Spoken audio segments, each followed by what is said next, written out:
Hi అనగనగా ఒక చిన్న గ్రామం పేరు కొండపల్లి. ఈ ఊర్లో రాఘవ, సరస్వతి అనే దంపతులు ఉండేవాళ్ళు. వాళ్లకి ఒక్కగానొక్క కొడుకు విజయ్ సమీపంలోని నగరంలో ఉద్యోగం చేస్తూ ఉండేవాడు. రాఘవ చదువుకున్నవాడు. ఇంట్లోనే ఉంటూ పిల్లలకి ట్యూషన్లు చెప్పేవాడు. అతనికి ఇంట్లో ఒక సెపరేట్ గది కూడా ఉండేది.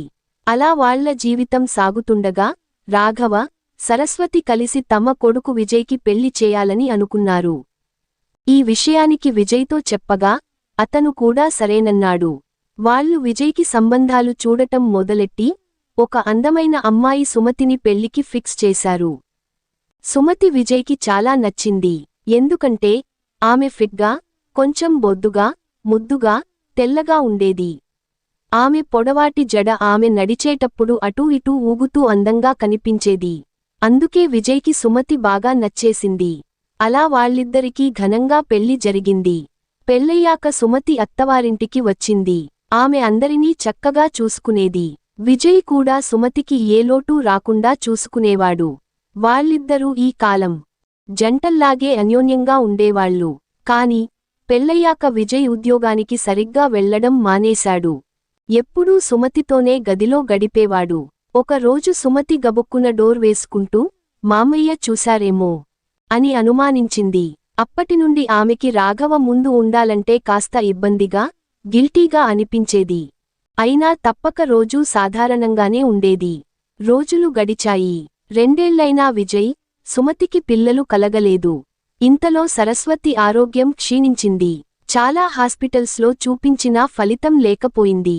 సరస్వతి ఒక రోజు, నేను ఎక్కువ రోజులు బతకను.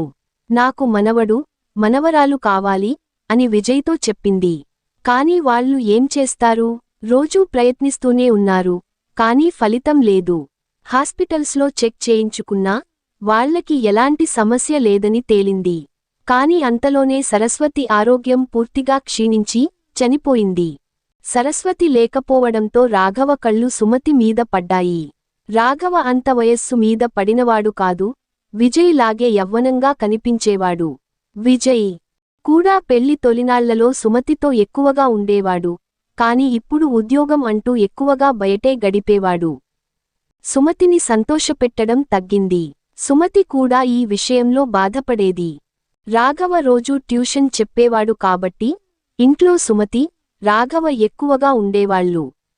సుమతి పని చేస్తుంటే రాఘవ దూరం నుండి ఆమె అందాలను చూస్తూ ఆనందించేవాడు. సుమతి అందం నిండుగా, ఆకర్షణీయంగా ఉండేది.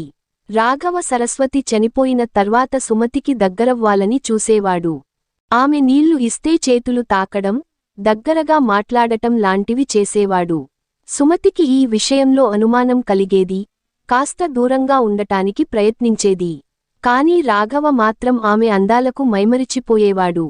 విజయ్, సుమతి గదిలో ఉన్నప్పుడు రాఘవ మెల్లగా డోర్ దగ్గరకు వెళ్లి వాళ్లను గమనించేవాడు. వాళ్ల సౌండ్స్ విని ఆనందించేవాడు. అంతేకాక సుమతి గురించి తను చూసిన ప్రతి విషయాన్ని ఒక డైరీలో రాసుకునేవాడు. ఆమె ఒక్కో అంగాన్ని రసవత్తరంగా వర్ణించేవాడు. రాఘవ మనసులో, నా కొడుక్కి పిల్లలు కావడం లేదు. ఒకసారి నేనైనా సుమతిని సంతోషపెట్టాలి అని అనుకునేవాడు.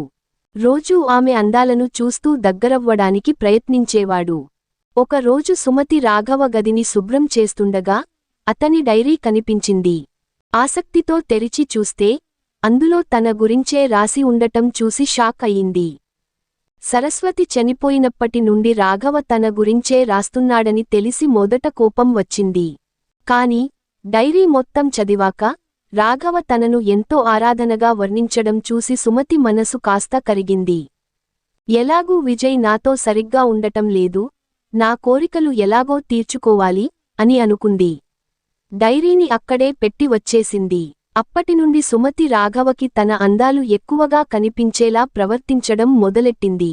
భోజనం పెట్టేటప్పుడు తాకేలా చేసేది. రాఘవ ఆమె తాకినప్పుడు మత్తులో మునిగిపోయేవాడు.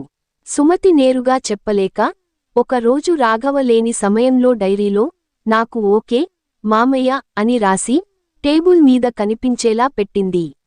రాఘవ ఇంటికి వచ్చి డైరీ చూసి సంతోషంతో గాల్లో తేలిపోయాడు. సుమతి ఇష్టంగా ఉందని తెలిసి ఆ రోజు డైరీ పట్టుకొని బయటకొచ్చాడు. సుమతి అతన్ని చూసి సిగ్గుతో గదిలోకి వెళ్ళింది. రాఘవ కూడా డైరీ పక్కన పడేసి సుమతి వెనకాలే గదిలోకి వెళ్ళాడు.